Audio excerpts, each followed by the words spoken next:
We can end global poverty and hunger within our lifetimes. When women have an education, when women have a job, their children are more likely to get an education. Their families are healthier and more prosperous. I believe that by 2030, we can bring electricity to over 60 million African homes and businesses. And that will be transformative for the entire continent. And we are proving that countries don't have to choose between expanding access to power and combating climate change. We are the first generation to feel the impact of climate change, and the last generation that can do something about it.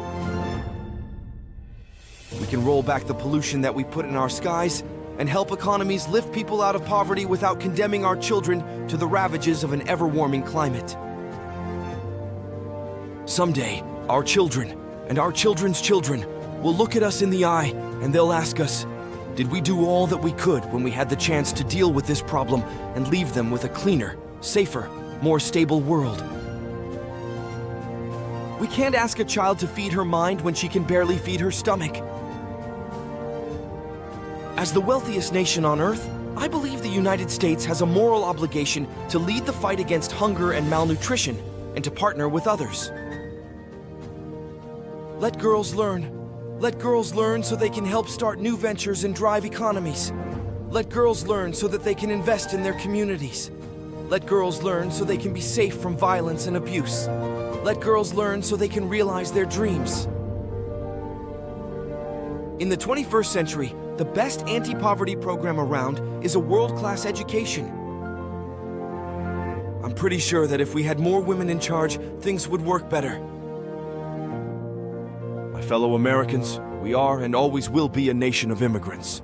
We were strangers once too. Because when women have equal futures, families and communities and countries are stronger. When they get an education, that means their children are getting an education. This is a fact.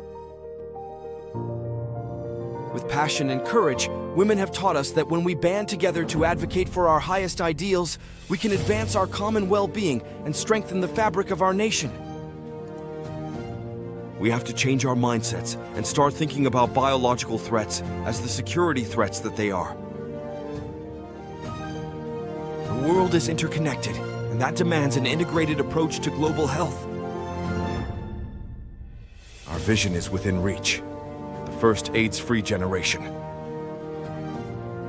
All of us are born equal and we're all connected. Women's opportunities are expanded and our nation is stronger when all of our citizens have accessible, affordable health care. So the United States continues to be the world's largest donor of humanitarian aid, and it will remain so as long as I'm president. The burdens of global citizenship continue to bind us together. Partnership among nations is not a choice. It is the one way, the only way, to protect our common security and advance our common humanity. When we recognize our interconnectedness and the fundamental dignity and equality of every human being, we help to build a world that is more accepting, secure, and free. When people can start their own businesses, it helps individuals and families succeed. And entrepreneurship is what gives people like you a chance to fulfill your own dreams and create something bigger than yourselves. So development isn't charity. It's one of the smartest investments we can make in our shared future, in our security and our prosperity. No point in doing easy stuff.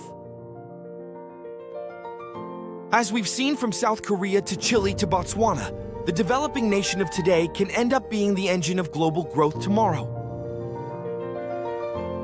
Change will not come if we wait for some other person or some other time. We are the ones we've been waiting for. We are the change that we seek. It was not a religion that attacked us that September day. It was Al-Qaeda.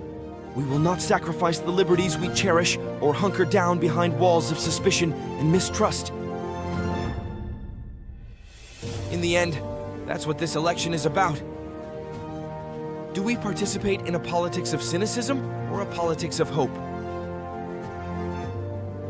If the body is strong, If communities are strong, if nations are strong, then their immune systems are a little bit stronger. So let the skeptics and cynics know development works. Investing in public health works.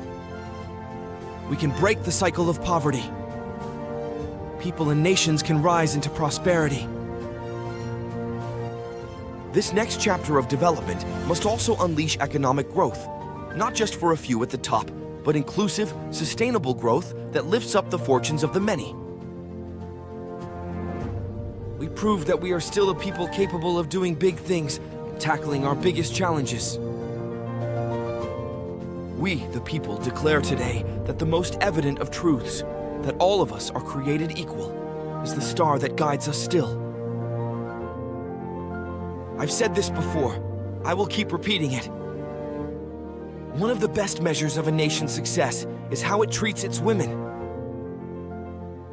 If you had to choose a moment in history to be born, and you didn't know ahead of time who you were going to be, you choose now. Together, we can eradicate extreme poverty and erase barriers to opportunity. So let's sustain this progress. Let's make hunger history. In the face of evil, we must summon our capacity for good. In the face of hate, we must love. In the face of cruelty, we must live with empathy and compassion. We must never be bystanders to injustice or indifferent to suffering. We take the world that's been given to us and we try to make it just a little bit better, and then somebody else picks it up and they do their part. If you're walking down the right path and you're willing to keep walking, eventually you'll make progress. Many children are just one mosquito bite away from death. And that is a moral outrage. It is a profound injustice. It is literally a matter of life and death, and now the world must act. We cannot leave people behind.